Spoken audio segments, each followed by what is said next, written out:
sit here. Yes, and I will ask you a question. Oh, okay. Don't worry. Okay, I don't have to talk. No, no. I mean, I can answer the question. Yes, of course. And you may point to your lawyer. Yeah, so,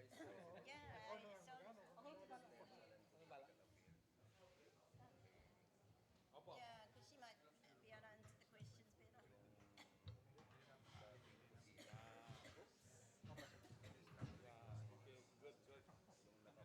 Pasir mo na kami. Thank you.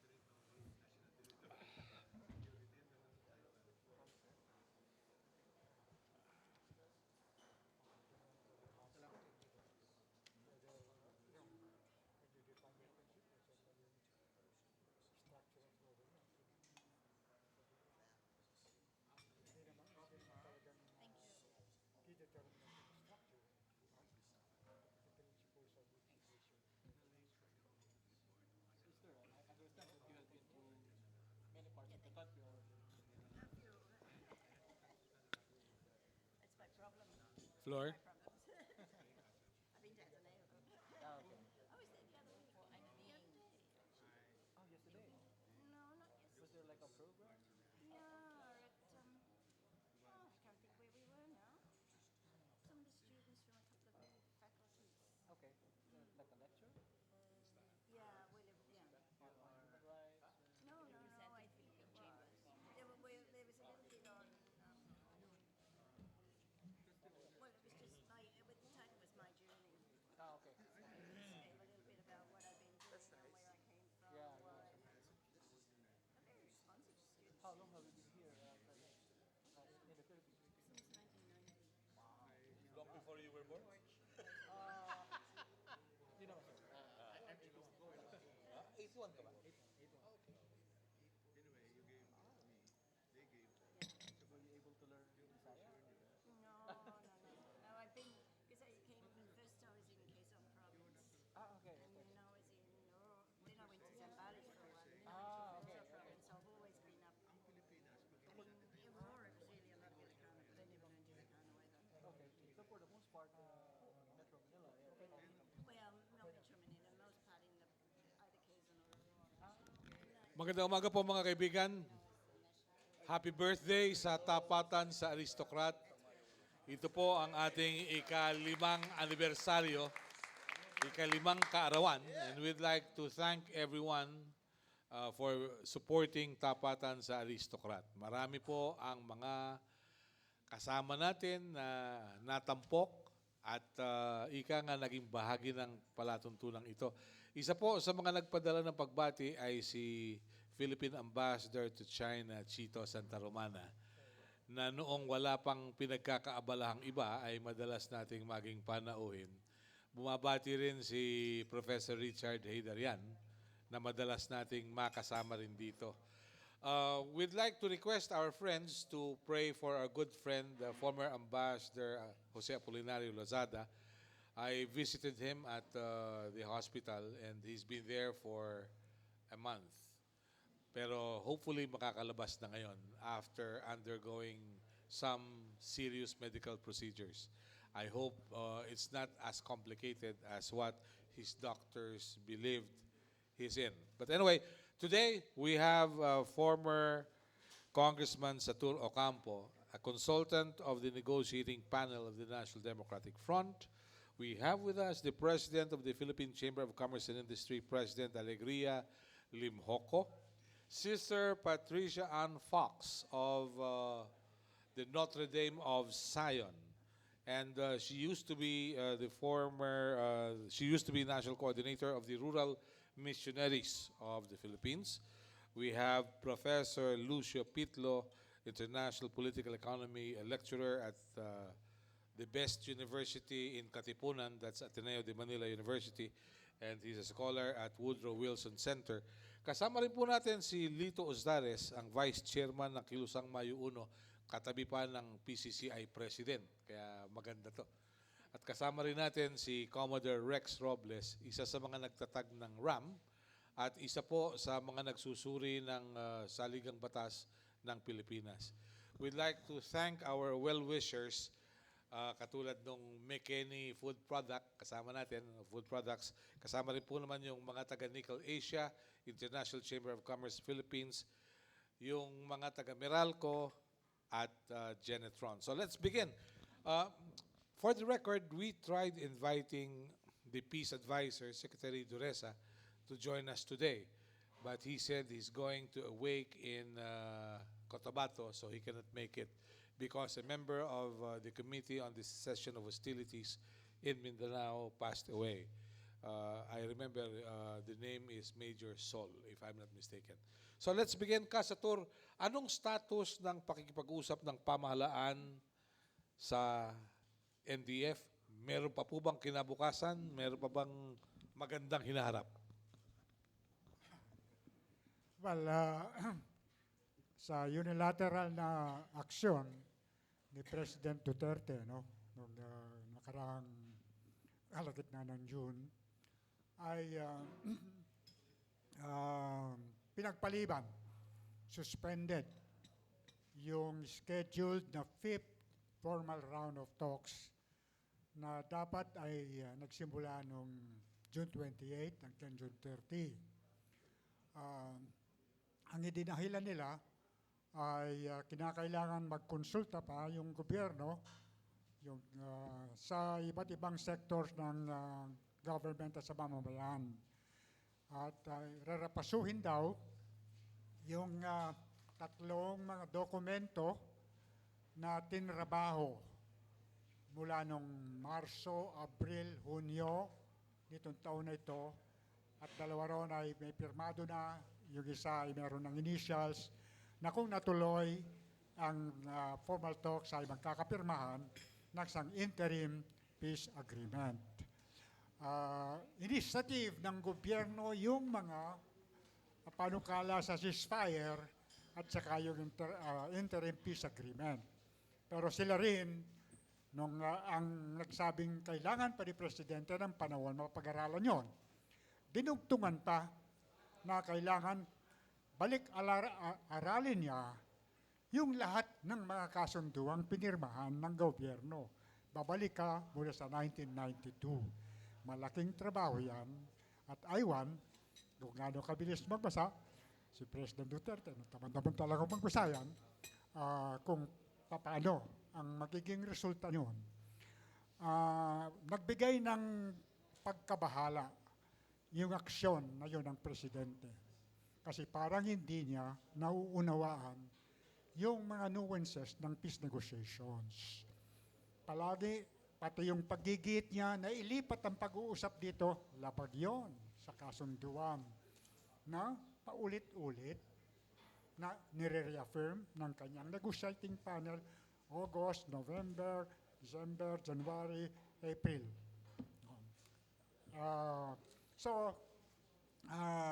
Itong pinakahuling mga papahayag ni Mr. Jose Marlasison na sinasabi naman niya, personal opinions. No? Kasi ang posisyon ng National Democratic Front Negotiating Panel, aantayin namin.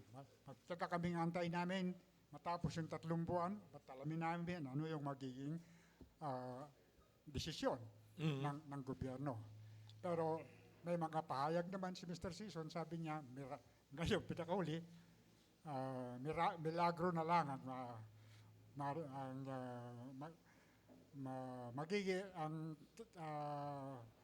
magiging dahilan Para matuloy pa. Yung peace talks. Siyempre, ako naman, hindi ko naman sinasabing kailangan ng milagro. No? Lalo kay President Duterte, kung naniniwala ba siya ng milagro o hindi. Kundi, Natawa si sister. kasi ang actualing determinant factor dito ay yung saan papaling si President Duterte, yung kanyang erratic and crass method of leadership na sabi ng capital economics. Isang well-established analysis, consultation, and economic forecasting group sa Britain na sinasabing sa ngayon ay hindi pa parang danger, pero kung patuloy yung mga pananalitang erratic and crass, sabi niya, no? Ni President Duterte, ito ay ahad lang sa pagpasok ng maraming foreign investments na hinahabol ng gobyerno. At isa pa, sinasabing kinakabahan daw yung mga foreign investors na ang pinatutunguhan ng gobyernong Duterte ay ang pag-ulit nung pagyayari sa panahon ng Marcos dictatorship. So parang deja Sabi vu. niya, nandyan na yan. Aha. Nandyan na yan. Okay. So, given that situation, ang tingin ko ay sinasabi ni Jose Maria Sison, well, kailangan mayroong definitong pagbabago kasi ang reading niya ngayon, hindi seryoso si President Duterte na tugunan yung mga problema, yung mismong rasyonale, yung mismong batayan ng usapang pangkapayapaan na tutukan yung mga problemang social, economic, political na nagiging dahilan ng halos 50 taong labanan. Na hindi raw siya interesado doon. So, kung hindi siya interesado, hindi po pwede na magkaroon ng usapang pangkapayapaan. Okay. Simula pa lang yan. Pasensya na, napakahaba. Simula pa lang yan. Pero pakinggan natin si Mrs. Alegria Limhoco. Sa larangan ng kalakal, 2 taon na po si Pangulong Duterte nakaupo sa Malacanang. Nabanggit ni Casatur na parang unpredictable ang mga pahayag ni Pangulong Duterte. Ano po ang tingin ninyo, coming from the Philippine Chamber of Commerce and Industry, do we have the environment climate to get foreign investors into the country? Or yung bang negosyo sa Pilipinas ay lumalago? Ano po ang inyong pananaw? Unang-una, yung pong World Bank, sila po ang naglagay na top investment haven ang Philippines. Of the 20 Sandali pa, ayusin natin yung mikropono. of the 20 countries, ngayon nangunguna ho ang ating bansa. Sa mga courtesy calls po ng ibang bansa na pumupunta sa PCCI, nakikita ko po na marami po naman gustong mag-invest sa atin. Kasi po, tayo po ay nasa Asian century.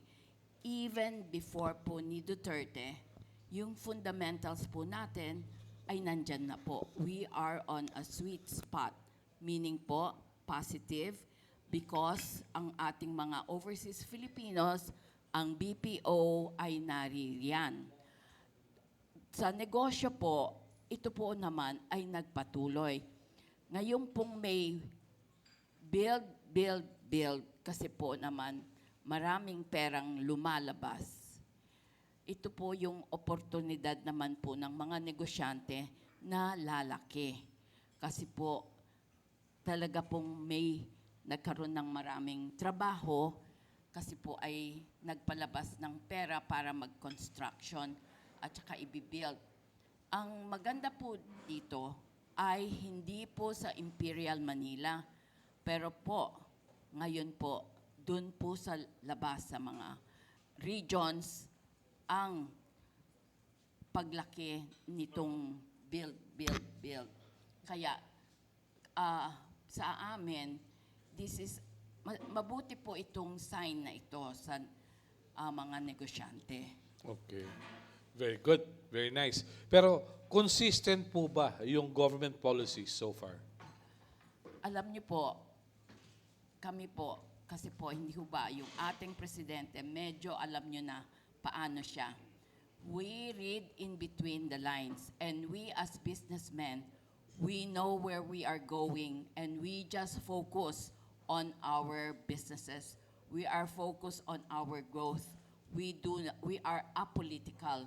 We don't want to be, with the whatever of the government, because we have been there even before he came in. Okay. So we will continue and focus with the growth that our country is now facing because we are the rising star in Asia. Okay, thank you very much. Lito, sa KMU, ano tingin nyo? Love nyo ba si President Duterte?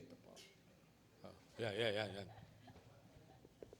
Parang wala kaming makita eh. Wala kayong makitang ano. Una-una, mukhang sinadya talaga ni Camelo na pagtabihin kaming dalawa eh. Hindi, nagkataon lang. Sige po, siyempre po yung mga manggagawang Pilipino, ang pinanggalingan naman po nito ay yung pangako ni Pangulong Duterte.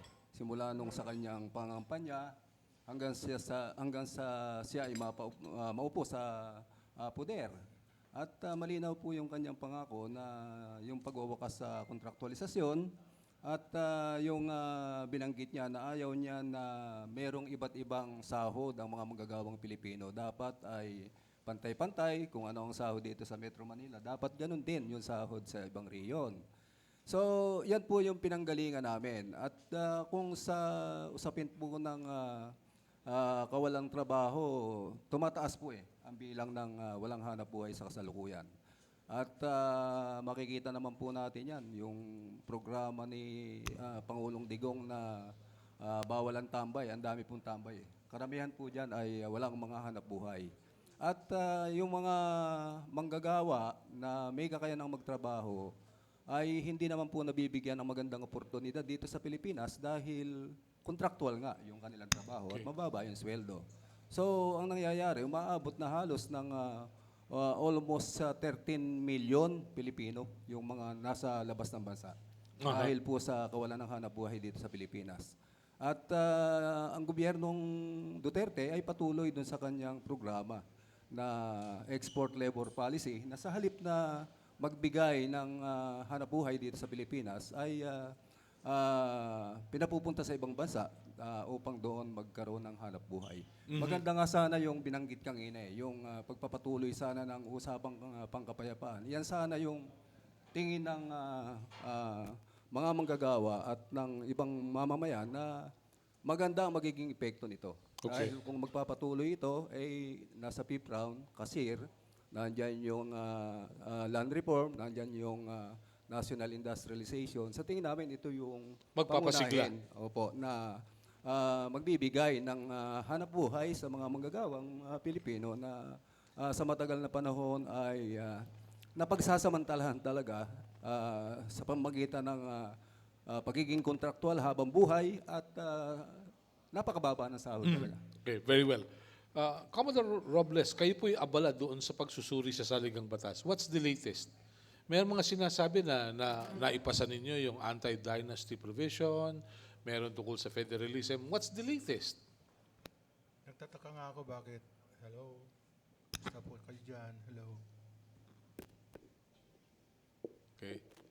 Mic, 1, 2, 3. Pakisuyo nga po. Yan. One more time. Nagalaw ko kasi. Okay? Lakasan ko na lang. Yes, please. Nagtataka ako bakit lahat naman na ginagawa namin, pinapasa namin sa ibang concerned agencies. To include PCOO, which is the major acting... Communication arm. Nung umikot kami sa mga probinsya, ang una nilang tanong, ano pang ginagawa nyo? Sabi ko, hindi na namin trabaho yun eh. Trabaho yan ng ibang agencies like ILG, PCOO. Pero araw-araw naman may mga tao sila sa amin. Yung PCCO, may pinapadala sila. Magandang babae. Magaling magsalita. Pero ewan ko kung ano nangyari sa mga papeles. Kasi yung bahay ko ngayon parang library. Dahil sa late camera ko, 2 months ako na napupuno kaagad yung mga shelves na binibili ko kasi I'm on the process of catching up. Pero to answer your question, tapos na kami. Bibigay namin yung draft namin kay President Duterte sa July 9. Pero I have to remind you that we are not makers of the Constitution. We are just technicians who draft a possible Constitution that will be worked upon by Congress. And they will be the ones to approve this. So, ganun na po. President Duterte will want to present it July 23. In the meantime, we are in what we call a workshop. Kumbaga kung sabihin natin dry run. Halimbawa, you pick a province, magsasabi siya, may problema ko tungkol sa justice system, sa legal system, or sa mga congressmen, mga ganon. Kailangan masagot mo yon from the point of view of federal government. Really? Wow. So the workshop is about 4 to 5 days. Mahaba yun. Without necessarily putting the cart before the horse, do you think the House of Representatives and the Senate will act favorably on your recommendations, considering that their clans will be affected? It depends. If you want my official opinion, probably. But if you want my personal opinion, I don't think so. Kasi ayaw nila yung tinanggal namin yung mga dynasties, yung mga party switching. Marami kaming tinanggal. Tapos yung pera by budget na at ang mga mahihirap doon sa hulo-sulo, mga ganon. Kasi ganito, all your local taxes, tell me if I'm talking too much. No, it's okay. All your local taxes will be retained by you. And then you will remit you will remit, of course, the national taxes like income tax and so forth. About 4 to 5% of that will be put into into a fund. And this fund will be run by a commission who will determine kung magkano ang ibabalik sa mga probinsya. Halimbawa, Manila will ask for another billion. Sandali lang, baka 200 million lang kayo kasi marami kayong income. Pag ang hulo maghingi ng 100 million, baka 200 million kasi kailangan nyo. That's the beauty of it from my point of view. But that's my opinion only because ang government and financing is my weak spot. Okay. So, bird's eye view. Professor Pitlo, from the academy, it looks very rosy, no? Please, may we share your views about the 2 years of President Duterte in Malacanang? Gaya nung nabanggit ni ni President Sibal Limhoco, very promising yung start, at least on the economic front. 6.7% GDP growth. It's still a challenge yung trickle down, as what happened with the previous administrations. And at the same time, it appears na despite the rhetoric, despite of the brash behavior of our president, investments still flow in, business still come in. But we're hoping that he can improve in that department so that more would come. Very good. But sister, you've been around the country for some time. Do you share the opinion that human rights violations being committed against peasants and workers are tied up to the value they give dun sa kanilang mga lupain?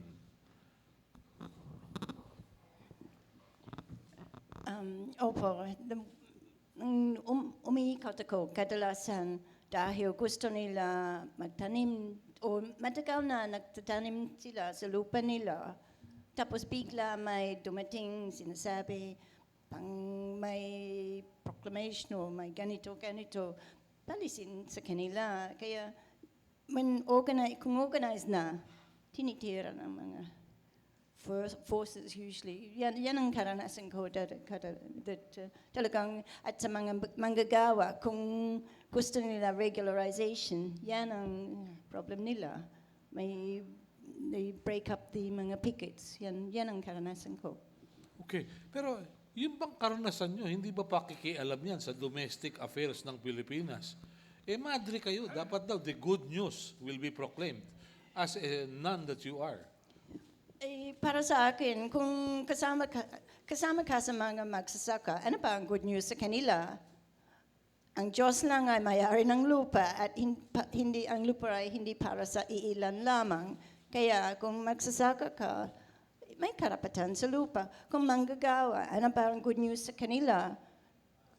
Regular work, regularization, may sapat na sweldo, ganyan. Kaya parang sa akin, yan ang good news para sa kanila. Doon sa inyong karanasan sa Pilipinas, 27 years na kayo, may nakita ba kayong pagbabago or improvement doon sa kalagayan ng mga maralita?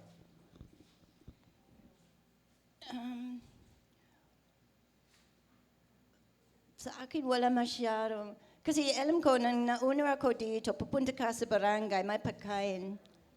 Basta tanghali, umaga, hapunan. Ngayon kung pupunta ka, wala silang luto.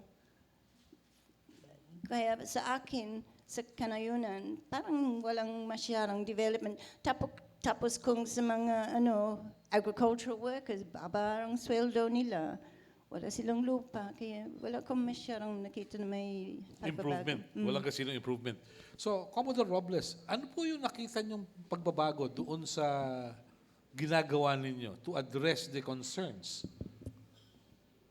Yung sa land reform, I would say it's a complete failure. Kasi I think dalawang generasyon na yan, 40 years na yan eh. Pero if you, we asked them once, they went to us to explain. And all they could cite were statistics. They are statistics oriented. Land reform should be results. What is it you want for the farmers? So we tried to write things into the Constitution that will make that work.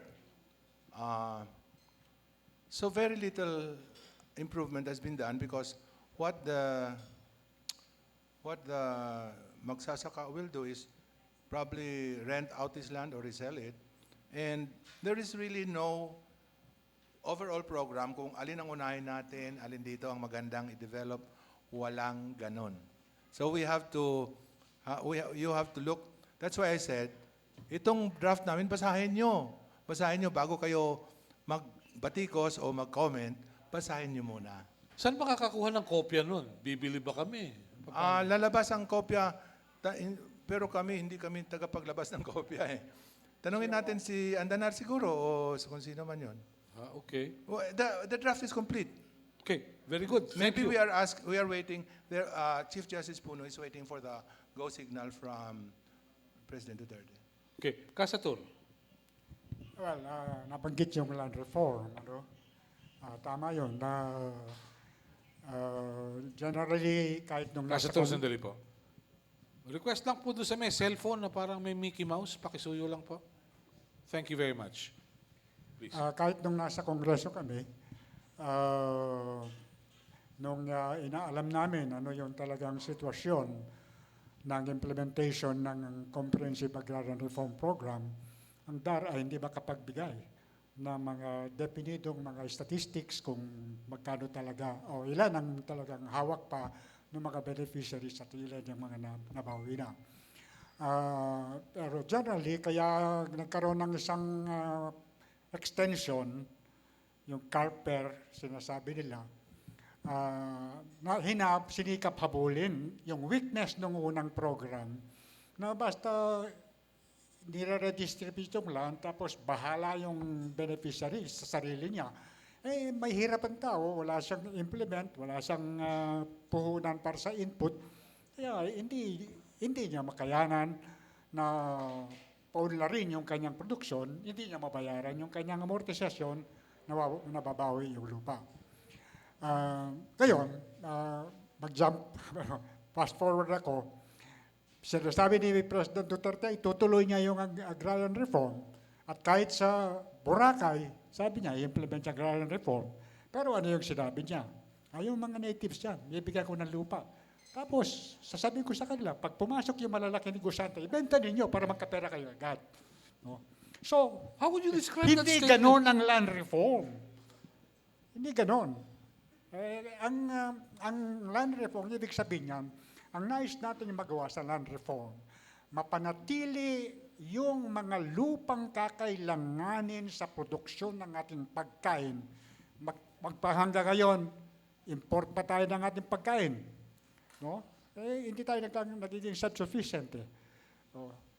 So, hindi yung parang, hindi naman ang habol ng mga magsasaka. Makuha ng lupa tapos kung may gusto bibili ng kanyang lupa, ibebenta niya. Merong gumawa ng ganon. Pero makaraan ng ilang taon, waldas na yung pera niya, wala na siyang hawak. So, President Duterte needs an education kung ano yung dapat sa land reform. Siguro, basahin niya yung kanyang proposal ng ano, hindi ko pa rin nakita. Thank you very much. Napakaganda. Pero mula sa PCCI, ano po ba yung mga negosyong nabubuhay sa Pilipinas? Siguro, let's focus on that because ito ba labor intensive? Ito ba pakikinabangan talaga ng tao? Ano po ba yung inyo nakikita? Alam ko po ngayon, meron ng renaissance ng manufacturing. Kanya lang po, meron din po tayong pinag-iingatan na artificial intelligence na baka ito ay makina, mga robotics. Pero hanggang ngayon, matagal po yun. I mean, something we have to prepare for. Yeah, it will take some time. It will take some time. But renaissance now ng manufacturing is really what we need. And I know, based on the last CEO briefing of UANP, sinabi po ni Dr. Villegas ay ang manufacturing sector ay nag-contribute ngayon sa ating GDP. So, ang manufacturing definitely. Pero yung ating future ay nasa agri-business. Kaya po, ang PCCI, kami po ay nag-join sa DTI at Department of Agriculture para mag-work sa Aspire.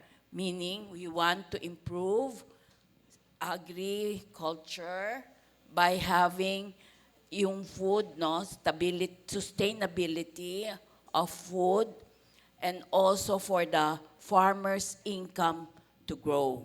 Okay. This is our focus now, and we are going to launch this on October. Yeah. Professor, yung land ownership, will it be a factor sa produksyon?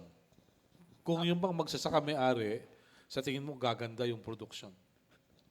Malaking malaking aspeto yung pag-aari sa lupa, no, para you can use the land probably as collateral to secure loans and probably get also support, no. Pero mas maganda package yung pinoprovide na support, no, on top of land ownership. Marketing assistance, how to improve yung type of crops and so on. So it should not be taken as a standalone. Bibigyan namin sa inyo yung lupa, bahala na kayo. So dapat yung comprehensive na agrarian reform takes these things into consideration, which I do think ginagawa naman. Pero again, yung implementasyon, it's something na ang tagal na. And then may resistance kasi mula dun sa mga malalaking Panginoong may lupa, no? May pushback sa kanila dun sa pag-redistribute ng malalaking asyenda. I-add ko lang, no? Idagdag ko lang. Meron kasing narrative na nagkasabi na yung to export a lot, no? Yung intensive agriculture and then yung small land holdings, medyo some people look at it na medyo may disconnect. Kasi lalo na hindi naman masyadong mechanized yung agrikultura natin, hindi kagaya ng ibang bansa.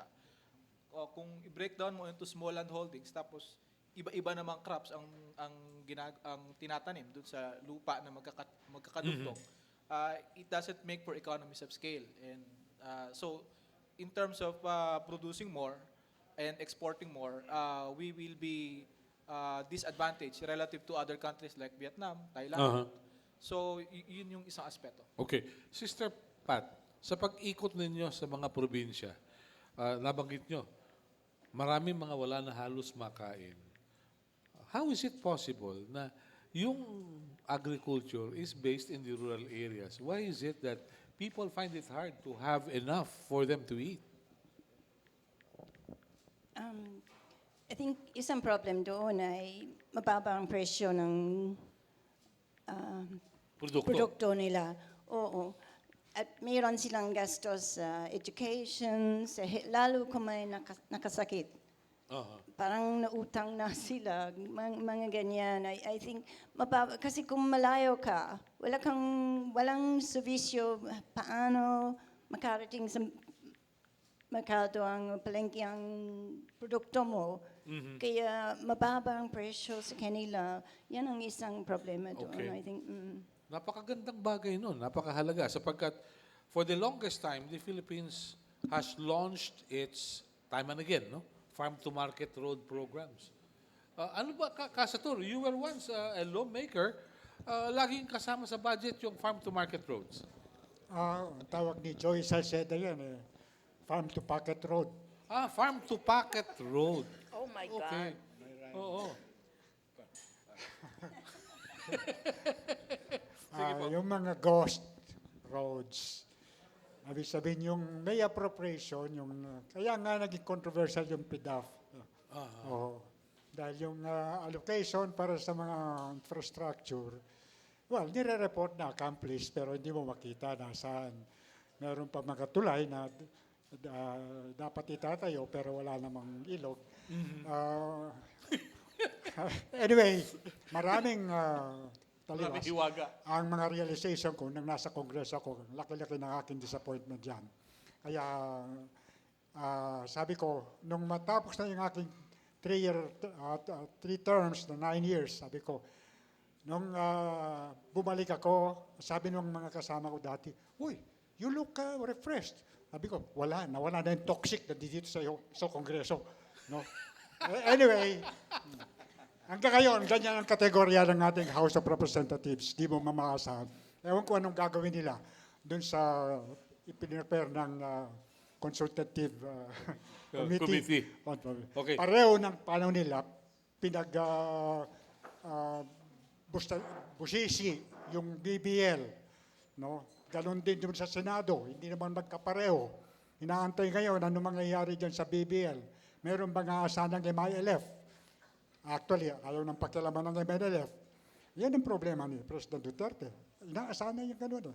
Okay. Baka magkakaproblema dyan. So, pagkapag-usapin itong mga karapatan ng mga mamamayan sa pag-enjoy ng resources ng ating bayan, no? Yan yung malaking usapin. Yes. Commodore, care to share your views about it? Please. Paliwanag lang ako na we have 18 regions under the proposed draft. 18 regions will have 2 senators each. And two of the regions are special type of federations. One is the Cordillera, and the other is the Bangsamoro. And the Bangsamoro was, in our constitution, was drafted by a team where we have MILF, MNLF, and other elders of the Muslim community have participated. Of course, some of their proposals did not carry through.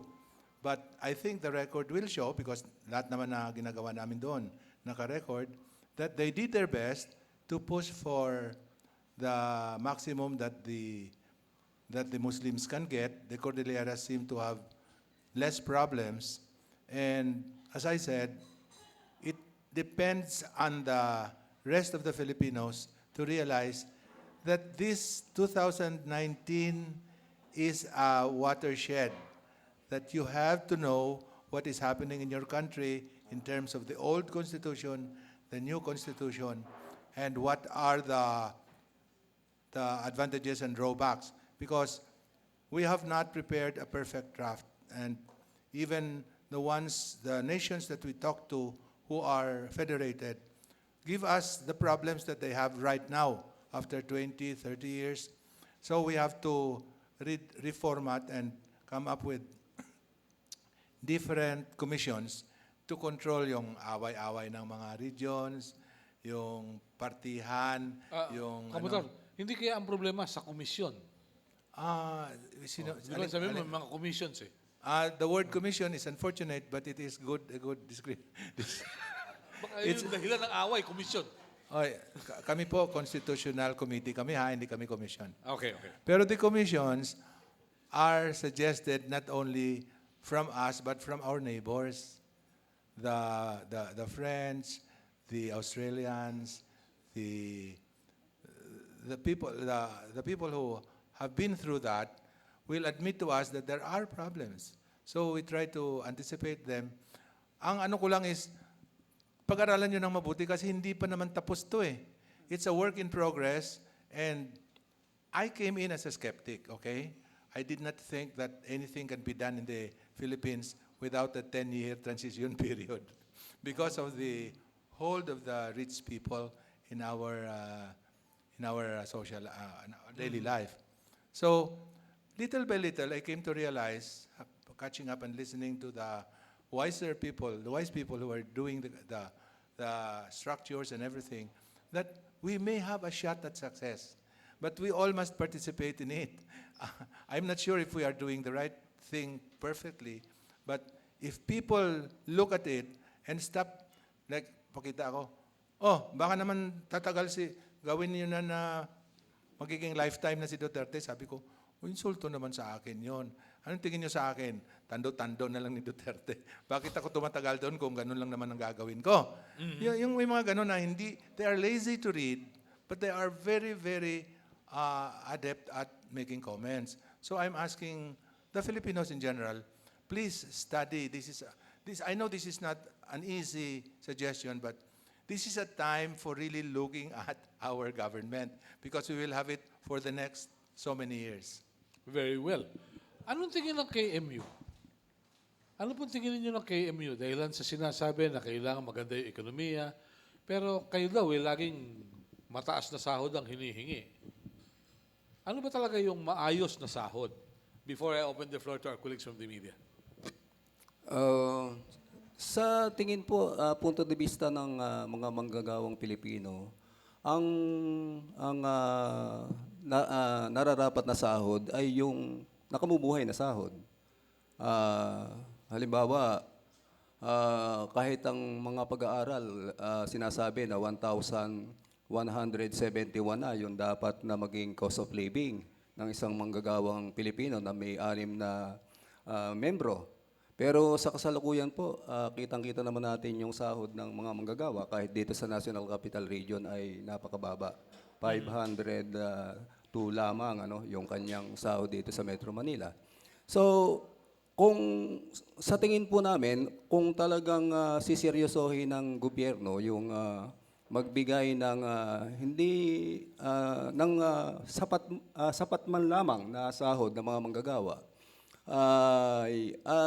yun yung isang nakikita naming isang solusyon para magtuloy-tuloy yung pag-unlad ng ekonomiya. Kasi po yung pag-unlad ng ekonomiya ay hindi naman nararamdaman ng mga manggagawa. Okay. Dahil nga ron sa kababaan ng sahod, hindi umiikot eh. Wala po silang pera o sweldo na paikutin para makatulong doon sa pag-unlad ng ekonomiya na sinasabi ng karamihan, lalong-lalo na sa mga ekonomista natin, na unlad ang ekonomiya pero nananatiling naghihirap ang pinakamalaking bilang ng mamamayan, pinakamalaking bilang ng mga manggagawa. Kaya hindi po namin maramdaman yung sinasabing pag-unlad ng ekonomiya. Opo. Sa PCCI, let me ask you, President Limhoco, sinasabi living wage eh. Ano ba, how far can businessmen go to make their workers feel that they are being loved and cared for?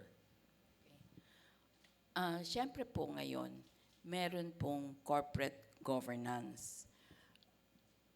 Sino po bang ayaw mag-share sa ating mga manggagawa? Pero sa totoo lang po, ang overhead expenses po talaga ay lumalaki rin po. Kaya po, if ever, kung itataas, we have to also balance. Kasi syempre, hindi ba, magkano lang ang may lalagay natin sa labor, ganoon.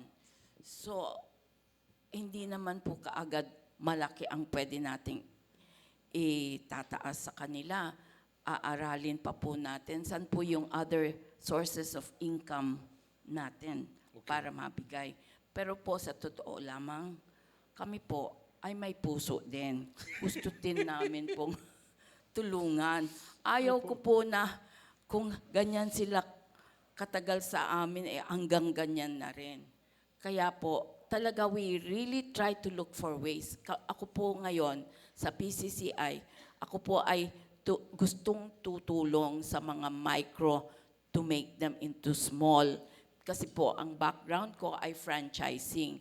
Ako po ay nakatulong sa mga nag-umpisa ng negosyo na isa, lumaki to 2,000 po, no? Using a method, a system. Pag may sistema ka. Pero po yung sistema na yun po is always naka-ano din po yun. What is the ROI? We must have everything kasi hindi ho pwedeng lalaki din na ang overhead. Kaya ho dapat sustainable po. Ang number one po dyan, sustainable. Kasi po kung bibiglain din natin, ay kailangan din pong mag-aawas. Okay. Napakaganda. Reaction mula sa KMU. Sige nga po. Maiksi lang po. Yung sinasabing yung sinasabi na hindi kaya ng mga kapitalista yung pagdagdag na sahod at yung binabanggit ka ngayon ng malaki yung overhead. Sa totoo lang po, marami naman kaming nakakausap na mga employer. At ang binabanggit nila ay halos nasa 26% to 30% lamang yung labor cost. At ang pinakamalaki sa kanilang gastos ay yung power, pangalawa yung siyempre yung tindi ng traffic dahil sa kulangan ng mga infrastructure, pangatlo yung graft and corruption. Na yan po yung pinakamatinding binabanggit nilang problema. So, ang ibig sabihin lang po ay kung yung kahilingan ng mga manggagawang maitaas sa nakabubuhay o hindi pa nga living wage, yung sahod na at least makakatulong doon sa kanilang pang-araw-araw na pangangailangan ay kayang-kaya po yan. Kitang-kita naman po natin yung mga malalaking kapitalista sa kasalukuyan.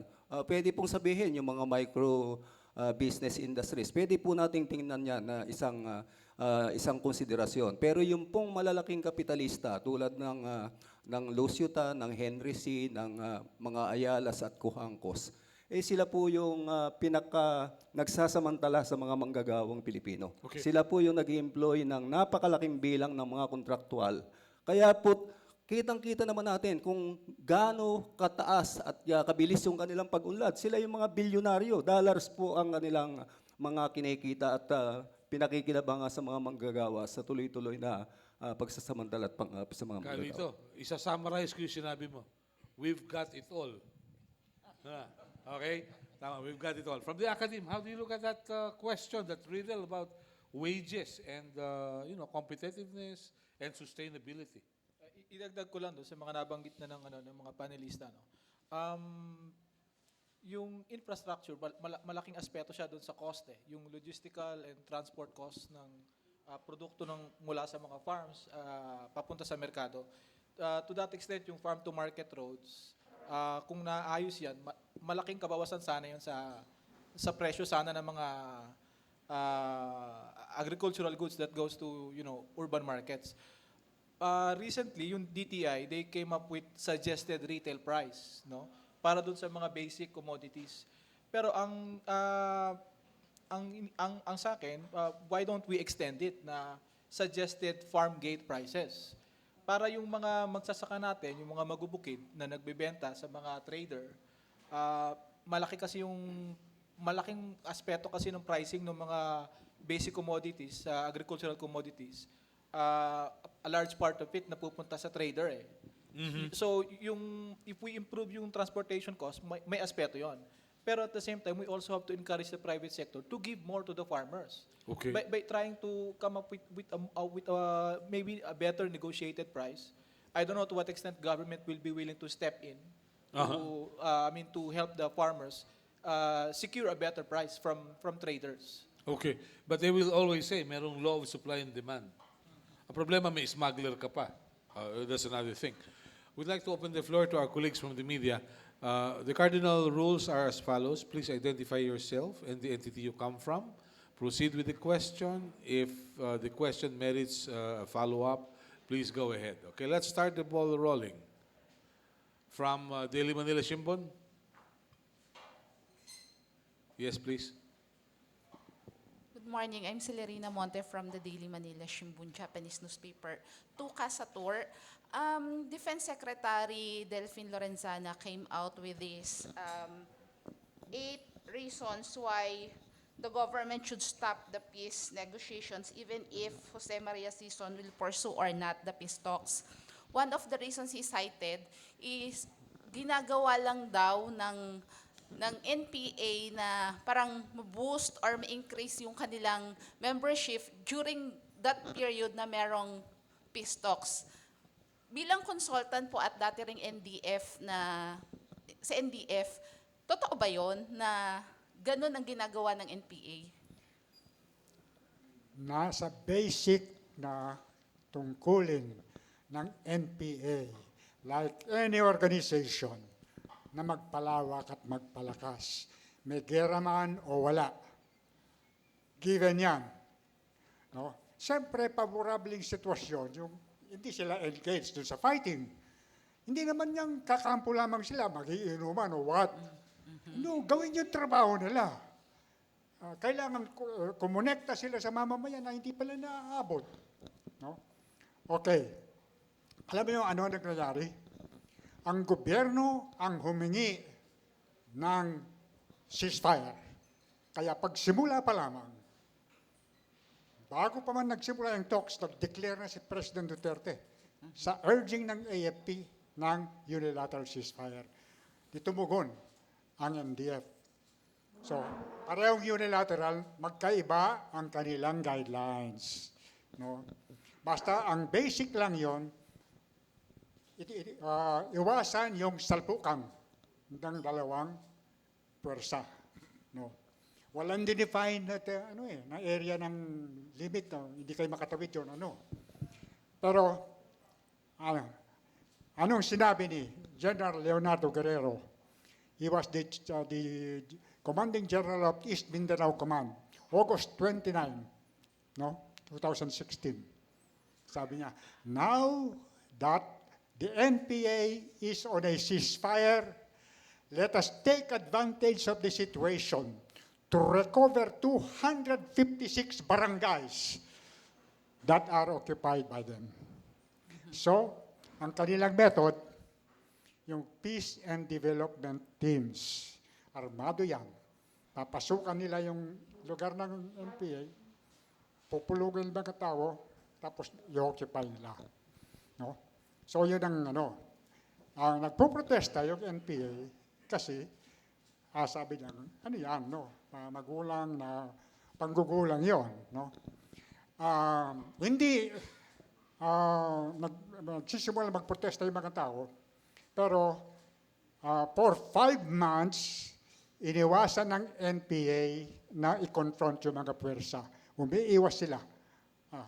Nanatili yung ceasefire, walang malaking labanan for 5 months. Pero, siyempre, nung period na yon, yung tahimik yon, talaga nag-expansion. Nabigla, na hindi na nila umabot na sa mga 500 barangays ang inokupa ng AFP, nagpasabi na yung government, yung NDF panel sa counterpart nila, hindi na namin pwedeng payagan pa na lumabak kaya i-withdraw na namin yung aming ceasefire pagdating ng February. Yun ang nangyari. No? Anyway, so, ano yan? Withdraw yung, nagbigay ng notice, withdraw yung ceasefire, tapos malaman ng nag-withdraw na rin, although nagkaroon ng incident na may napatay na mga sundalo, nagalit ang presidente, nag-declare ng all-out war.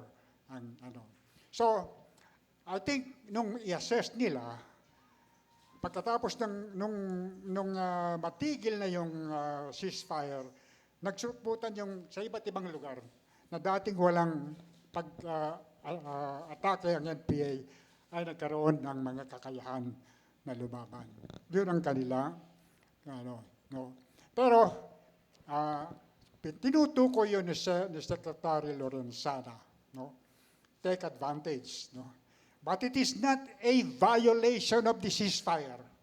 Organizing is not offensive. It is a duty.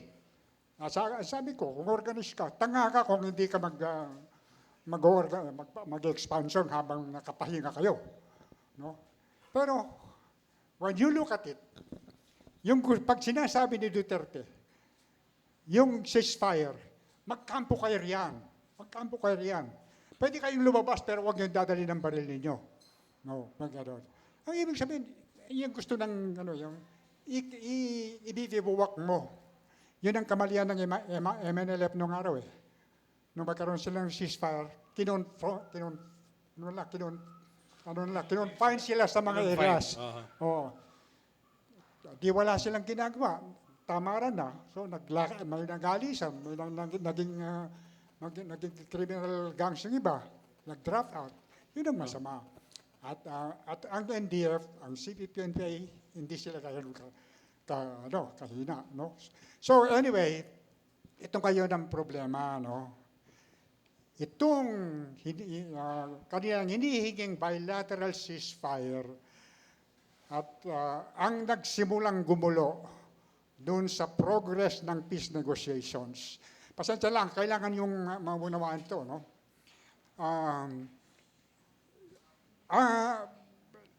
As I said, 5 months, nakatatlong formal meetings yan na nakaabante ang diskusyon sa social and economic reforms. Umabot sa yugto, nagkasundo ang government and NDFP panel in principle nung third round na ang isang agrarian reform program ay dapat libreng pamamahagi ng lupa na mula sa mga Panginoong may lupa, ibibigay dun sa mga magbubukid, farm workers at even fishermen na kailangang magbukid, ang gobyerno tutugon doon sa pagbabayad. By the fourth round, kinonfirm nila it's the fundamental principle ng agrarian reform. Pero, hindi na nakaabante sa fifth round kasi ipipirmi na yon sa isang kasunduan.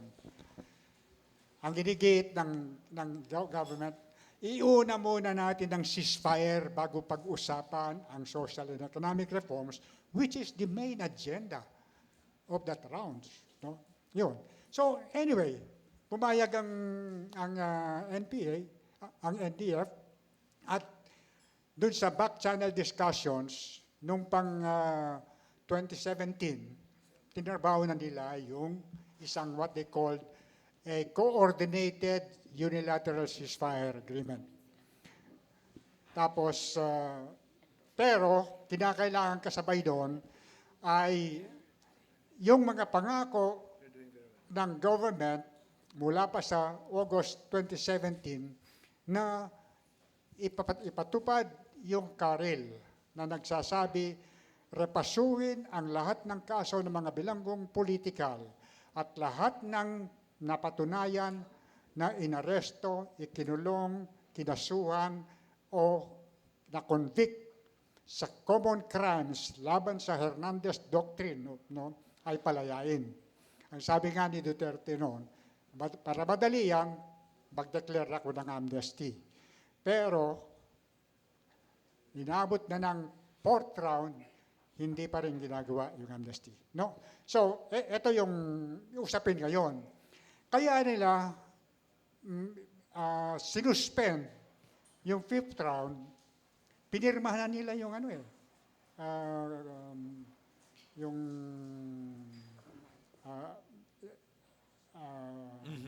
para sa Formal. CUC, may stand down muna, no? Uh-huh.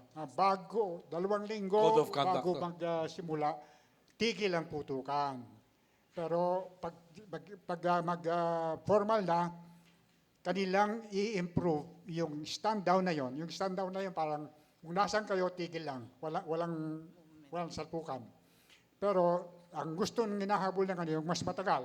Throughout the period ng usapan, meron dapat iiral na ceasefire. Tinrabaho nila yon na merong coordination. No? At maganda yung kanilang instruction. Kapag kapag merong incident na mag-violate ang isang site, mabilis kagad no, meron naka-designate na member yun, makipag-coordinate sa kabila para hindi gumanti at lumala. No? Good, yun, maganda ng ganung situation. Pero yun ang dahilan bakit nung hiniling sa command conference, hiniling ng AFP, suspend natin for 6 months. Tapos dalawa lang 3 months. Repasuhin namin yung epekto ng stand down at saka yung ceasefire sa operation namin. Oh. Kanila yung gusto nila, binibigay, tapos kinakabahan sila na hindi magiging favorable sa kanila, so pag-aralan muna natin. That is, yung ano, kaya gano'n ang damdamin nila ng NDF eh. Pinagod ninyo kami, sige, pinagbibigyan ng gusto ninyo, tapos kayo rin ang titigil. Kaya sabi lang ni Joe, umabot na yung kanyang hindi seryoso sila. Sir, Okay. yung 5 months na lull, ito yung August to January 2017, 2016 to January. So sir, during that period, if okay lang sa inyo, mga gaano kalaki yung na-expand ng NPA na controlled areas or ilan yung membership? Ay, hindi ko masasabi yun. No? Hindi ko naman alam. Ang sinasabi ko lang, ang indication noon, yung dating tahimik na lugar, ay biglang nagpakita ng lakas. Nagparamdam. Oo. Okay. Okay. We have a request from President Alegria Limhoco. Aalis na siya. Mayroon pa siyang next appointment. You may have questions about business. Ed Usman, please. Ed Usman, please. Of Rappler and other media entities. Please. Hello, good morning po. Salamat po, Boss Melo, sa invitation. Mention po ni Ma'am Limhoco yung artificial intelligence. I also cover IT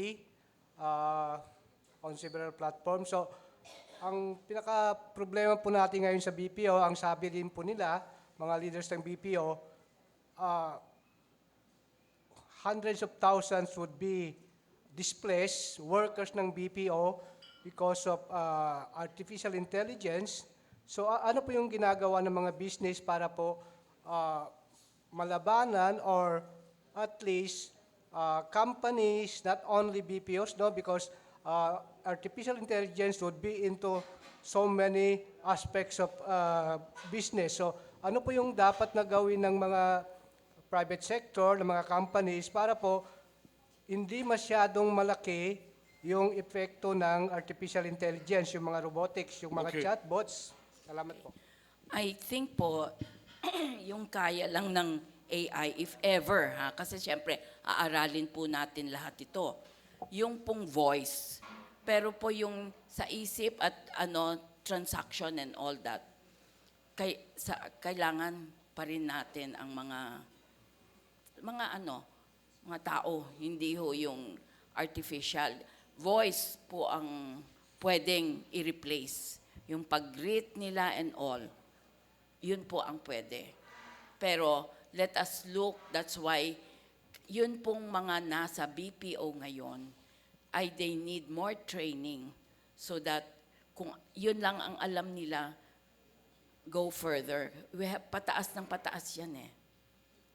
Oo. Kung ano ho yung kanilang kakayanin, dapat mag-aaral pa sila ng more training para hindi lang sila voice.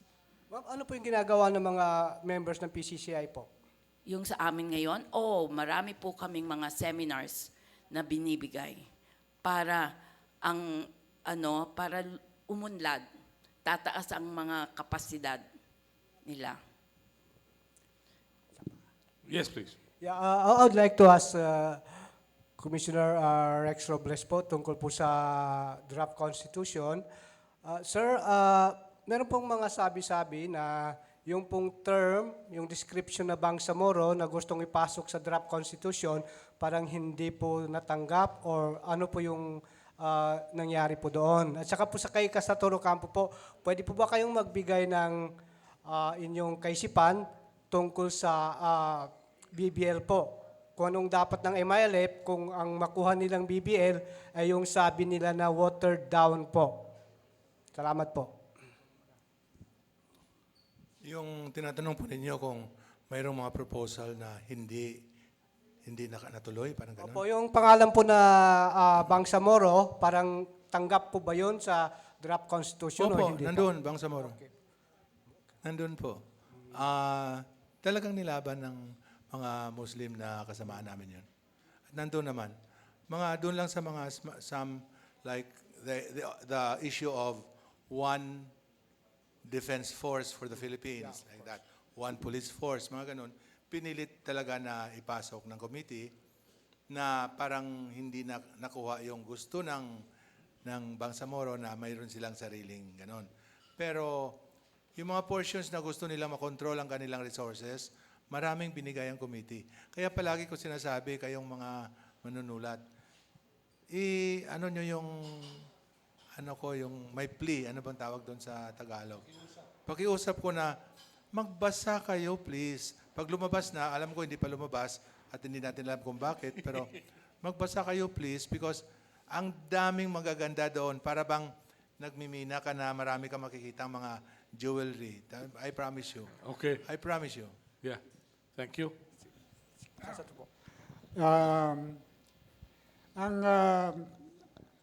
Ang posisyon ng MILF dun sa BBL, ang BBL ang parang magiging version bilang batas nung final peace agreement na pinirmahan nila noong 2014. No? Ngayon, nung panahon pa ni President Aquino III, nangyari na yan. No? Nung i-review ng Malacanang yung kanilang final peace agreement, unilaterally, iniiba na yung pinagkasunduan. No? Kaya, nung ibigay sa Kongreso, lalo pa. Dami na naman pinagtatanggal. Kaya hindi nagkatuluyan noon. So, parang umaasta na naman ng MILF, babalik sa laban. Pero nung mangako si President Duterte na kanyang ibibigay, titiyakin na aprobahan ang isang BBL na magiging kikilalanin talaga at ibibigay yung inihiling ng MILF, nagtiwala naman sila sa kanya. Nagtiwala sila kay Pinoy, pinabayaan ni Pinoy, gayon kay Duterte. Pero ang nangyari pa rin, nung i-review ng Kongreso, may kanya-kanyang version. Mayroong version si former President Macapagal Arroyo, may ibang version yung iba. Sa Senado, meron ganun din. Okay. No? So, maraming mga binago rin. Inaantay ngayon kung magkakaroon ng isang bilateral version, bicameral version, at yun ang sasabit sa Presidente. Titingnan natin kung ano ang final form ng in-approve. Okay. At abangan kung sa tingin ng MILF leadership ay katanggap-tanggap na yon o hindi pa. Kung hindi pa, may problema. Okay. Thank you po. Maraming salamat po. We'd like to allow President Limhoco to leave because of another appointment. Okay? So, sandali po lamang. Let's pause for a break. Let's have our pictures taken. Yes, from Daily Manila Shimbun. Please. With your indulgence, President Limhoco, please. Good morning. I'm Toru Morinaga from the Daily Manila Shimbun. I would like to ask President Limhoco, also the Professor Pitulo under workers' side about the tax reform, the train too. The impact of train Yes. to small business. How do you think about it as a PCII president? I think some foreign firms already showed an objection to lift their Incentives. tax incentives. Okay.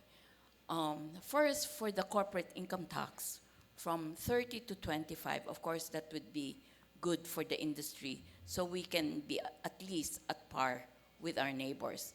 When it comes now to the incentives, we also know that we want foreign investors to come to the Philippines. Then we studied what happened before was the incentives were forever. So now I think it would be time bound to give them a chance to set up. And probably, if it's 5 years, I think that's quite already an incentive for them.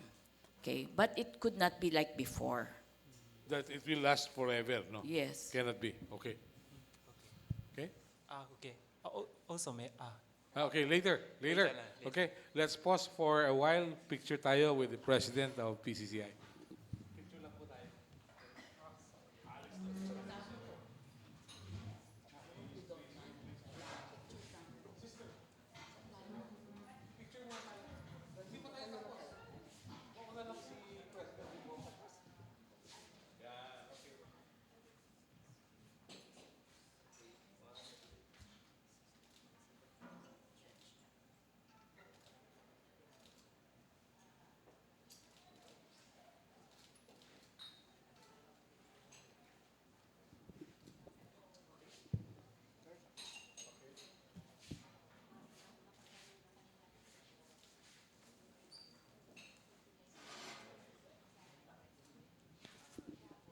Thank you. Thank you.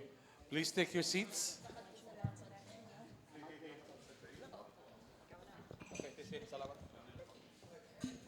Let me just escort the president of PCCI out of the office, out of the room. Sandali lang po.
Okay. All right. Tuloy po tayo mga kaibigan. We're in the final minutes of our special presentation. Okay. So, diretso, yung mga may tanong, please go ahead.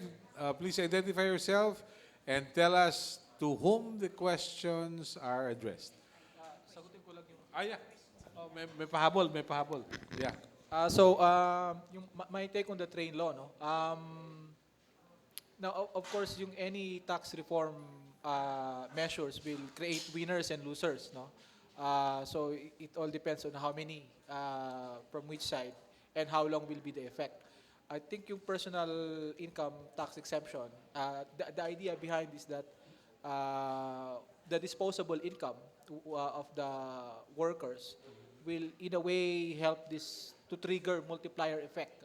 I mean, circulate money in the economy by buying more. Pero again, yung income, the savings that they may get from the withholding of the tax. I mean, from being exempted from paying tax. Kung gaano man kalaki yun at kung gaano man yun ka-sustainable, considering the increased cost of living, no? So, yun din yung kumbaga parang may benepisyo pero meron ding may costs din. Tsaka yung infrastructure part, no? Kasi yung train is they consider train as one of the measures to help finance the build program. Okay. So kung to that extent maganda yung objective, pero syempre there will be short-term costs and how willing we are to pay for those costs at kung gaano man katagal yun. Yeah. It's something that has to be considered really. Yeah. Kasatur, may pahabol ka? Sir, Tungkol sa train? meron sa amin. Can I ask again to the professor, just follow-up question? Okay. How do you think make effect to the Philippine economy if there some foreign company leave the Philippines because of their train too? Ang sa akin, the investment climate in the Philippines, I mean, even without the train law, the train law is a consideration for coming to set up shop here. I mean, do business in the Philippines. But I think investors, businessmen, will look beyond the train law as a criteria for investing in the Philippines. So I don't see the train law as an obstacle or as an impediment or as a factor that may deter investors. Okay. Kasatur, any take on the train? Being a former business reporter. Well, I can understand the rationale of the objective of the government.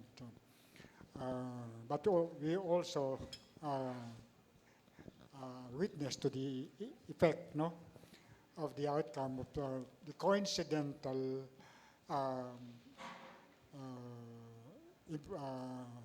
implementation of the train and the changes in the prices of oil and in the interest rates in the United States and all that contributed dun sa inflation.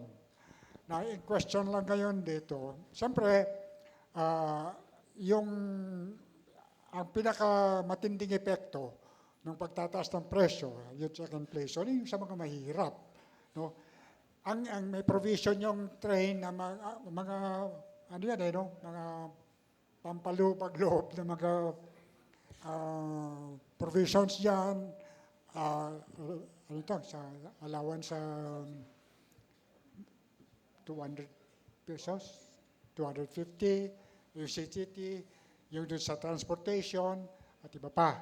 Pero mabagal ang implementasyon. Kaya hindi makahabol dun sa pagtaas ng presyo ang talagang nahihirapan yung malaking bahagi ng mamamayan. At ang aangabangan lang, palaging sinasabi nila, antay natin by the end of the year, bababa rin yung inflation. So, pero matagal-tagal pa rin yung period na yan para sa hirap na hirap umangkop sa sitwasyon. Yeah. Let me ask Sister Pat. Sister Pat, how is the Philippine government treating you lately? Would you care to tell us how you're being treated by the Philippine government despite your residence for 27 years in the Philippines? Please. Siguro dapat sumagot ang lawyer ko yata. May we have a few words with the lawyer to please update us for the record? Please, please. Hali po kayo rito. Si Attorney Sol. Si Attorney Sol. Good morning po. Little up. Saan po ba? Dito na po kayo. Yan, may mikropono naman. Sige po. Anong question kung updates po? How ano? how she's being treated by the government now? Well, siguro po hindi na kailangan ng masyadong explanation doon kasi mga pronouncement naman po ni President ay very blatant and very open. Mula doon sa pagsasabi niya ng foul mouth kay sister, di ba sister, sinabihan ka niya. Hanggang doon sa pagpupursue po ng kaso for visa cancellation and yung naiiwan ngayon yung cancellation proceedings, gumugulong pa rin po yun ngayon. At in fact, ngayong araw po ay nag-file kami ng memorandum tungkol doon sa kanyang deportation proceedings and we are hoping na after we file today, ay aantabayanan na lang po namin yung resolution ng Bureau of Immigration kaugnay doon sa pagde-deport kay Sister Pat dahil di umano siya ay undesirable alien for engaging in political activities, such as her attendance in the International Solidarity Mission in April this year. Uh-huh. Okay, how many days will the Bureau of Immigration have? Wala po dun sa rules pero we are hoping anytime soon with yung phase po ng decision ng immigration na ang bilis, tsaka ng DOJ, ang bilis po nila maglabas ng resolution. So, we are hoping na ganung phase din na mabilis din sila mag-decide. Yes. But it's discretionary on their part. Yeah, okay, thank you. Kasator, would you care to add? Yung kaso ni Sister Pat? Hindi, okay. Wala akong dadagdag dyan. Wala na. Okay. May ano lang yung kaso pa ng ibang mga missionaries. Yeah. Ngayon din Meron din, oh. Okay. Well, generally, yung isang peculiar na pangyayari ito, sapagkat, 27 years na si sister, no? And then, there were several others, mga missionaries na maraming nagtutulong sa ating mga mahirap. At dahil nga, napakaganit ng pagbabago para mapaunlad ang katayuan ng mahihirap, kinakailangan ang katulad nila. No? Kung i-interpret, tulad ng sinasabi ni President Duterte, na pakikialam yan, pag-insulto sa soberenya, malayong lundag sa sa kaisipan yung insulting Philippine sovereignty raw kapag nakialam ka sa usapin ng human rights. So, universal ang usapin ng human rights. At ang close correlation ng religious missionary work at yung karapatan, basic na karapatan ng mamamayan, ay hindi yan dapat ituturing na isang paglapastangan sa soberanya o independence ng isang bansa. No? Okay, very well. Yes, please. Hi, sir. Good morning. Maricel Halili po from TV5. Kasatur, I just would like to get your take about the statement of Joma Sison last week. He said that it is much easier to participate in the oust Duterte movement than in peace negotiations. So is he serious about this? Is the NPA really willing to participate in the ousting of the president? And what can you say about the statement of Secretary Roque saying that this statement simply proves that the NPA is indeed a terrorist group? Thank you. A terrorist group. Well, he's not the last one to say. The National Security Advisor, Esperon, reported internationally that CP, that the Communist Party of the Philippines and NPA are the same as the ISIS, and claimed that they killed 10,000 people over almost 50 years of war. Iba yan. mali ang kanilang definition. Doon sa kanilang submission to the RTC in Manila, the government claims that Communist Party of the Philippines was established in 1968. The NPA was organized in 1969. Ang sabi ng kanilang petisyon, when the CPP and NPA were organized, they intended to engage in terrorism. I don't know kung nandiyan na kayo at the time. Terrorism was not a subject matter. Kailan lang yang nangyari itong 2001, yung attack on the US, yung Al-Qaeda and all the others. No? So, yung isang definition kasi ng batas, yung Human Security Act, organizations that organized for the purpose of engaging in terrorism. So, ginamit nila yon ng, ano yan, chronologically, walang basis. No? So, pagkatapos, sabi nila, yung nagtukoy sila ng 17 incidents ng mga ambushes. Sinasabi nila, yun, acts of terrorism doon in 2007. Sa definition ng Human Security Act, yung rebellion, there are 12 crimes under the revised penal code. Isa ang rebellion. Rebellion can be considered terrorism if, when committed, creates a massive and extraordinary fear and panic among the population, no, intended to pressure or convince government to act on an illegal demand. Kasama kami sa pag-introduce ng ganyang mga safeguards sa batas para maging mahirap ang process ng pagde-declare ng isang organisasyon na terrorist organization. No? So, yung ambush, kahit yung inambush yung President's Security, did it create a massive and extraordinary panic among the population? No. So, it fails din as a panic. Ang gustong ginagawa nila ngayon, pinapa-amend nila sa House. At dalawang former police general officers ang author niyan. Si Amado Espino, yung aking captor noong 1986. Ganun. Torturer. Oo.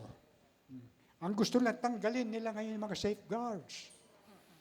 Unilaterally, pag sinabit ng government sa korte, i-declare ang disorganized terrorist, aksyonan na ng korte. Sa ngayon, it requires the court to ask the organization to reply. Magkakaroon ng hearing. Gusto lang tanggalin yun. Ex parte lang. Pwede na. Wala kang ano yan. Wala kang lusot. Wala kang lusot. Opo. Oh. Pero sir, seryoso ba si Joe Maciso nung sinabi niya na willing daw, better daw na mag-participate sila doon sa Aus Duterte movement? Ano yan it doesn't matter. The objective of the NPA, sinasabi rin naman ng government, the objective of the NPA is to oust the government. Oust the government. Oh, pry armed means. No? Pero, sinasabi niya, merong sumusulpot na movement, a broad front, na gustong i-oust si Duterte. Not through use of arms, but as political mass movement. So logically, it will be parang ibig sabihin, magtitiyak yung magko-coincide yung objective. And sa tingin niya, mas madali na mapalitan si Duterte, no? At para ma-achieve ng NDF yung objective na makapagpirmahan ng isang peace agreement, no? Alisin si Duterte kasi lang siya makipag-negotiate kung sino ang papalit sa kanya. Okay. Yan ang context noon. Okay. No? Yeah. All right. We have room for one or two more questions. Pat, I know you stood up for a question. Yes, Pat. Meron lang akong gusto idagdag kasi Please. tungkol kaugnayan nung tanong kanina ni Usman dun sa BBL, no? Ang nagiging problema dyan sa MILF agreement, ganoon din dun sa MNLF final peace agreement, ay yung pumayag kasi sila na hindi isinama dun sa peace agreement yung constitutional reforms kapag inihiling ng mga reforms, no, or changes sa situation na kung kasama yan sa final peace agreement na halimbawa yung sa sharing ng sa resources, Yes. etc., na subject to constitutional reforms. Hindi sasabihin, dahil kapag meron ganong provision, then ila-legislate yun. Okay. Hindi mo sasabihin, it's unconstitutional because it runs counter to the Okay. Constitution. Kaya nga, ang difference yun, sa NDFP, kasama dun sa agenda, sa number 3, political and constitutional reforms, kasi particularly, national ito, no? Maraming pagbabago sa land reform, sa industrialization, sa foreign agreements, economic and political, na inihiling na pawalang visa o ano, or nasa yung mga provision sa Constitution, kinakailangan naka-state din sa kasunduan na magko-commit yung government ng corresponding amendment or change of the Constitution para hindi lalabas yung issue ng constitutionality or unconstitutionality ng final agreement. Okay. Very well. Yes, please. Okay, Commodore Robles. Sir, sa ginawa niyong draft na Constitution, will it solve yung insurgency ng NPA? Kasama pa dun sa clause yung... And follow-up kay Sir Satur, how will you work out yung communism, sir, with federalism? Sa palagay ko po, kasama kasi ang federasyon mismo, the way it's organized, is mostly economic. Kung, yun na nga sabihin ko, basahin nyo, pag lumabas na, ang mga epekto will improve economic progress in the farthermost regions. And that is also the key, I don't know if I'm correct, but that's also a key issue in the talks with the communists, with the left. So, the Constitution, in effect, will allow for more chances for the areas that are being neglected to be assisted by government. Or if not assisted, if they show promise, they will be encouraged by the actions of government. And I cannot go into details because it will take a long time at hindi ko rin masyado naintindihan dahil sa magagaling ang gumagawa, sobrang galing hindi ko na maintindihan. Pero sa usapan nila, kung minsan tinutulugan ko pero pagising ko, doon pa rin sila nag-aaway. Ibig sabihin, sincere talaga sila na ma-uplift, like they're always talking about Holo, about Tawi-Tawi. We are going to Tawi-Tawi, by the way, because in spite of the propaganda or the balita na si Normi Suari maraming binigay na pera, ganun-ganon, that region is really the least supported up to now. So we are trying to do something about it. We will allow the Minsopala region, I don't know, Mindanao, that region in Mindanao, to collect its own taxes and keep it. Hindi na nila ibibigay sa national government. And then, ang half of what they collect, dati 40% lang yan eh. Ginawa namin 50%. Hindi sa amin din draft. 40, ginawa namin 50. Mas malaki-laki ang portion na titingnan kung paano ibigay uli sa mga federasyon. mga 4% of that 50% will be pulled together, and we, as I said kanina, if you are Manila, you ask for 2 billion, Manila is about 20-25 billion easily. Sabihin namin, oh, we'll give you 500 million because you have too much money. And then pagka Tawi-Tawi, sabihin ng Tawi-Tawi, we need to build bridges, ganito, we need 200 million. No, we will give you 1 billion because you need that kind of money. Ganon. I hope you read, please read people, read our draft. Thank Sir, you. anong effect ng federalism sa... Well, isa sa mga issues dito sa peace talks na nag-contribute dito sa breakdown, yung at doon sa parte nung magkaroon ng kasunduan, i-accelerate yung pace ng negotiations, no? Na gawing 18 months lamang. Kasi gusto ni President Duterte matapos kagad yung peace negotiations at magkaroon siya ng pagkakataon midway in his term, may implement yung mga kasunduan na mapipirmahan.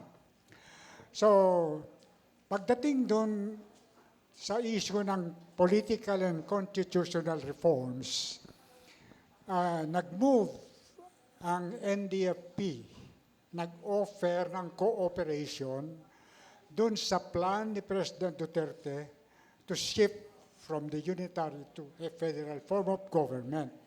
Pero kinukondisyon doon sa mga principles na dapat kung babaguhin ang konstitusyon, titiyakin, no, na mayroong mga provisions ng ipagbabawal o tatapusin yung mga political dynasties, yung mga warlordism, etc. Tapos i-correct yung mga unequal agreements sa foreign policy at iba pa, no? Willing na maging partner ang NDF sa federalism project. Pero ano yung naging tugon ni President Duterte? Nung binasa ko yung proposal, sabi niya, gusto nila maging coalition government. Hindi pwede yan, sabi niya. I was elected by the people. I have a mandate from the people. Kayo, hindi kayo elected. You have no right to share. Para sinasara niya. No? Sinasara niya yung possibility. Actually, wala namang outright proposal ng coalition government. Pero ano yung principle sa isang peace negotiation? Magkalaban na dalawang puwersa. No? Kung magkasundo sila dun sa mga reforms, social, economic, political, no? Ang inihingi at nakalagay sa agreement sa bawat pinipirmahan, joint and separate responsibility of the two parties in implementing the agreements. Partner. Hindi ang weakness ng final peace agreement ng MNLF, yun ang to the eternal regret ni Nur Miswari. Ang kasunduan nila, ito, gagawin yung ganito, may mga social economic programs, pero bahala na yung Philippine government gagawa niyan. Maghihintay sila. Walang nangyari. No? In effect, baka may ganun din mangyayari dyan sa MILF. So, ito yung lalo kung ganun ang attitude ni President Duterte, na hindi ubrang mag-partner tayo or coalition tayo. Kung hindi, pumasok muna kayo sa eleksyon. Actually, ang prospect nito, ganito yan, no? Yung election or the NDFP forces joining government. Pagpalagay mo, tapos na yung Karel, human rights, no? Pinag-uusapan ng social economic reforms. Pag makawalan, political and constitutional reforms. Tapos magkakasundo na itigil ng labanan, disposition of forces. Pag ginawa, binago yung konstitusyon, tuguro sa napagkasunduan, magpa-participate ang forces ng revolutionary forces sa election. Doon pa lang yun. Hindi po pwedeng, yan lang kayo, kami nang bahala riyan sa duwang kasunduan. Okay. Dapat, yun ang hindi nakikita ni President Duterte. At mukhang hindi napapaliwanag sa kanya ng kanyang peace advisor at yung kanyang negotiating Sayang. panel. Kung nakarating sana si Secretary Duresa, maganda ito. Last point, please. We're pressed for time. Si Sister Pat is sick, I Good was told. morning. I'm Senny Tolentino. I'm a member of Pastor Kiboloy, although I do not represent him What is the question, ma'am, officially. please? Everybody, I'm so happy that everybody is concerned about social and economic reforms. Now, we have a project that that those people who are really concerned will join this project, and it will be beneficial to everybody. Yeah. We Okay. already have a financier, and what we are doing now is the full-length project study. So if you are really concerned about that, then let's join together, Okay. because there one more, there is a prophecy that We cannot talk about prophecies, ma'am, with all due No. respect. it is very No, important. we're pressed for Okay. time, I'm sorry. Thank you very much. Let's look forward. What do we expect under President Duterte until 2022? KMU. Ano po ang nakikita nyo? May liwanag ba? May kulay ba ang buhay? May kinabukasan ba sa gulay? Sa tingin po namin hanggat ang gobyerno ni Duterte ay sinusunod ang neoliberal policy na imposisyon ng mga imperialistang bansa ay mananatili lang po yung patuloy na kahirapan. At sa tingin po namin kung magpapatuloy itong ganitong kahirapan, sa ngayon ay nakikita na natin yung outrage ng mga manggagawa, lalong-lalo na yung mga kontraktual. Yung kontraktual po sa PLDT na halos 8,000 hanggang ngayon hindi nare-regular. Yung mga manggagawa po sa Jollibee, manggagawa sa Unipac, manggagawa sa NutriAsia. Marami po na sa kasalukuyan, lalong-lalo na yung mga manggagawa sa Coca-Cola. Kung magpapatuloy po itong ganitong katangian at kalagayan ng gobyernong Duterte, ay nakakikita po kami na sa darating na mga buwan pa ay maaaring magkaroon ng outrage ang mga manggagawa at magpapakita ito ng panibagong lakas na katulad ng ipinakita noong Mayo 1. At hanggat hindi po nakakamit, yung binabanggit po na pagdating ng 2018 ay magkakaroon ng manggagawang regular na abot ng 200,000, pero ito po ay regular po sa mga agency. Hindi po ito regular sa mga kumpanya. Kaya kung ganito ang katangian ng mga manggagawa, wala pong pagunlad ang mga manggagawang Pilipino, lalo na patuloy yung mababang pasahod sa mga manggagawang Pilipino. Thank you very much. Professor Lucio Pitlo, please. Yung sa larangan ng yung patakaran panlabas, no. So yung Philippine Independent Foreign Policy na sinusulong ni Duterte, may mga openings naman na nakikreate, no, dahil dito. So yung expanded market access natin, hindi lang sa China kundi pati sa Russia, yung larger Eurasia market. Sa pagkakaintindi ko, yung negotiated bilateral labor agreement natin with Kuwait, no, matapos yung issue natin, nagkaroon ng pag-uusap. I understand we now had better terms with Kuwait on that, and more new markets for labor and talent of Filipinos are being explored, gaya ng China, no. May downsides, may pitfalls, pero I call a spade a spade. I think there are positive effects, no? Positive contributions. But again, there are other areas which 4 more years, we hope that we can see progress on that. Very well. Commodore Robles, are you optimistic the President will survive the next 4 years? Quite optimistic kasi kung titingnan mo kasi si Duterte or ang kanyang gobyerno bilang isang produkto, makikita mo na ang isang produkto kasi nagbebenta dahil sa yung mga bagay na mabibilang mo at ma-describe mo. Ang pinakamataas kasi na level ng pagbenta is, alam mo lang na gusto mo yun. Hindi mo masabi kung bakit. Pag kumain ka, mukhang masarap pero mukhang hindi ko nagustuhan eh. Ganun ang lakas ni Duterte. Ang lakas niya in the non-verbal level. Sinasabi niya, hindi niya sinasabi palagi pero sinasabi niya, dadalhin ko kayo sa lugar na magugustuhan nyo. Dadalhin ko kayo sa lugar na mabuti para sa inyo at saka para sa bayan natin. Yang mga bagay na yon hindi mo mabilang. Hindi mo pwedeng sabihin na 10,000 ang pinatay, hindi siya marunong magsalita, bobo siya, galit siya sa Diyos, mga ganon. These are things that you hear and you can count. You can count like ang train. Mabibilang mo lahat yan. Hindi siya nag-involve masyado. Nakita ko na siya minsan eh. Nilapitan siya, may sinabi sa kanya tungkol sa isang senador na sikat. Ganito po ang sinabi niya. Sabi niya, politika. Kanya politika, wala yan eh. Sige, magsalita sila. Pero ako gusto ko, magpakamatay ako bilang presidente para ang mga Pilipino uunlad. Hindi niya sinasabi yun, walang numero. Pero sinasabi ng mga tao na kalaban niya, marumi ang bunganga niya. Galit siya sa Diyos. Maraming sinasabi na naririnig mo, nalalasahan mo. Pero pag may mga bagay na pag sinuot mo mukhang mali eh. Mahal pero mali ang suot mo. Non-verbal ang kanyang effect. Sino pa sa mga presidente na nitong mundo na ito?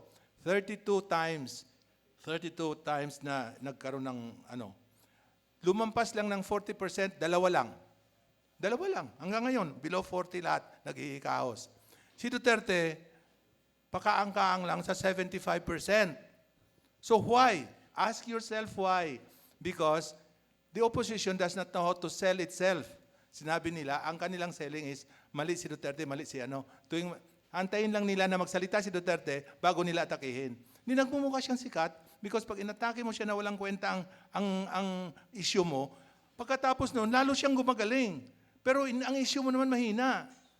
May mga kasalanan si Duterte, may mga weaknesses siya, pero dapat pag-aralan nyo kung kayo ang kalaban niya.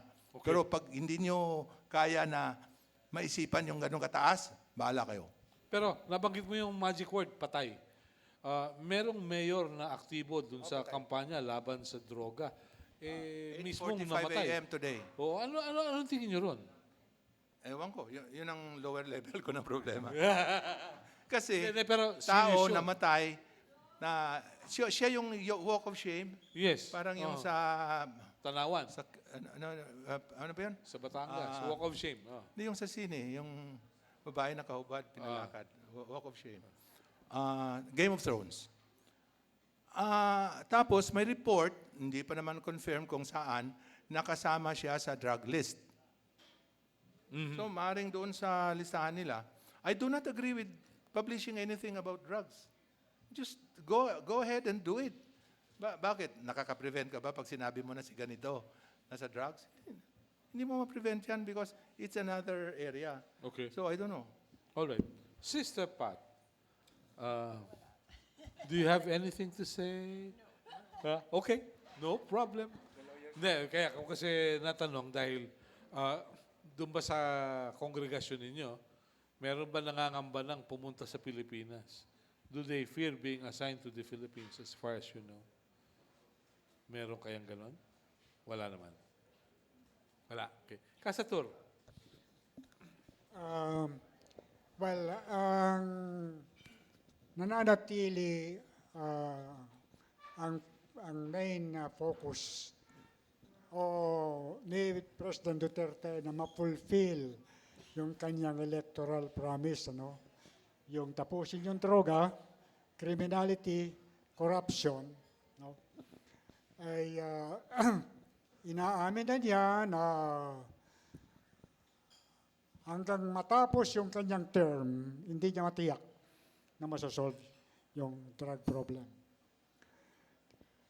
Kung magpapatuloy yung kanyang method ng pag-solve ng drug problem, so maaasahan pang marami pa rin naman papatayin mga tao na hindi naman matitigil yung drugs. Yung criminality in the same way, lalo na nakikita natin ngayon, despite yung mga sa post-reform, sa police, ang daming nai-involve ng mga police officers sa iba't ibang tipo ng crime. Parang pagka-endemic yung problema na yan. No? So law enforcement is a problem when masama kapag ang mismong law enforcement ay kabilang sa criminality. Yung sa economy, dahil sa wala naman talaga siyang malinaw na perspective at pinamamahala niya sa kanyang economic team, so tuloy-tuloy yung aayon ako sa sinasabi ni Carlito na maaaring magkaroon ng pagunlad in terms of GDP increase or whatever, no? Pero ang allocation ng mapapalitaw na yaman ng ekonomiya, kung hindi talaga tututukan ng social and economic reforms, mananatiling tagibang na umuwi ang pinakamalaking tipak ng kikitain sa kamay ng iilang mga mayayamang pamilya, combined corporations, foreign and local. At yung inequality sa income and opportunities mananatiling nandiyan pa. Hindi, baring ngayon, kung gaano katindi tatama sa mga mamamayan ang hindi nalulutas na mga problema, kung yan may aabot sa isang pagkadismaya at magnanasa na tapusin ng mas maaga yung termino ni President Duterte. Isang senaryo yan. No? Pero kinikilala rin na batay dun sa mga surveys, nananatili yung kanyang high rating. No? At pag titignan mo yung global situation, may parallelism yung nangyayari dito. Dahil dun sa kakaibang tipo ng isang political figure, si Duterte, hindi ito hango ron sa traditional na mga mayayamang politiko na punta sa pwesto, mangangako, pero hindi lang gagawin at magsasamantala sila. Napapanatili niya yung expectations or pag-aasa ng mga tao na may magagawa pa rin pagbabago, no? Sa kanyang methods. Pero kung hindi siya hands-on sa lahat ng problem, talagang pagdewang-dewang ang mangyayari dyan. So, yun naman ang setback niya, no? Walang question, sabi yung ano yung nasa puso niya, no? Pero napakadali niyang, yun nga ang magbago ng posisyon o kaya hindi niya pag-iisipang mabuti at magsasalita siya. Ang problema ay nagiging, sabi nga ni Jess Dureza, no? 2 beses, no? Napaka-importante ito. Kasi gusto ko nga makita dito si Jess Dureza. Nung unang kinansel ni President Duterte noong February, yung usapang pangkapayapaan, ang sabi ni Jess Dureza, it is unfortunate that whereas we were able to get as close as possible our relationship with the Communist Party of the Philippine People's Army and NDF, the President suspended the talks. Nung fast forward ka, to November 23, last year, tinerminate ni President Duterte yung talks. Ang sabi niya, it's unfortunate, inulit na naman ni Dureza, ang kanyang peace advisor. We have never gone this far in the peace negotiations, and yet the President stopped it. Okay. So, somewhere, makikita mo yung weakness dyan. Dureza and Bellio are invested in the peace talks. Magmula ng 1992, nandyan na yan. Pumirma sila sa Joint Declaration of the yung mga unang jazzing at saka pati yung Karel. No? May investment sila riyan. Alam nila kung ano yung ano.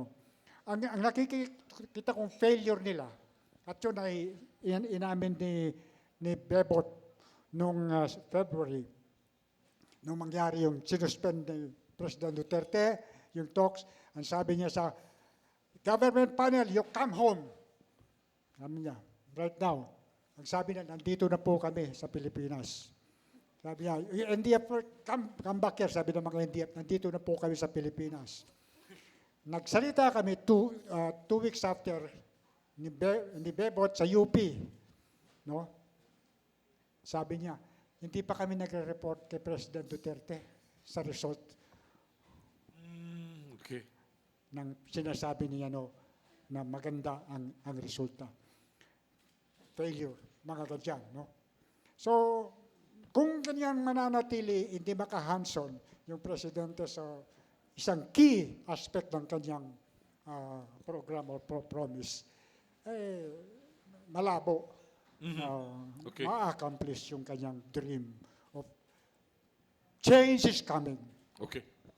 Mga kaibigan, we'd like to thank our friends who took time out to be with us. Salamat din sa ating mga kasama sa McKinney Food Products, Nickel Asia, International Chamber of Commerce Philippines, Genetron, at yung mga kaibigan natin from Meralco. Please include in your prayers si Ginoong Manuel Almario, Letty Shahani, and Bobby Reynera, who were once part of Tapatan sa Aristocrat, but they have gone to the great beyond. Let me call on the representative of Mrs. Priscilla Reyes Pacheco. We have a certificate of appreciation which reads, certificate of appreciation is presented to Mrs. Priscilla Reyes Pacheco, President of the Aristocrat, for opening its doors to Tapatan sa Aristocrat for the past 5 years, where candid discussions of issues of national and international concerns have been discussed intelligently.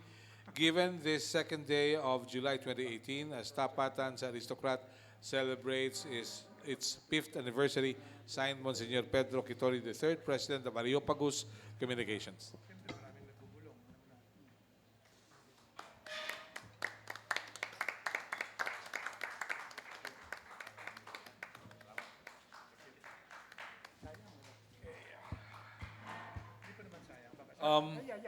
Announcement, we will have a simple lunch of chicken barbecue, courtesy of our friends from McKinney Food Products. Thank you.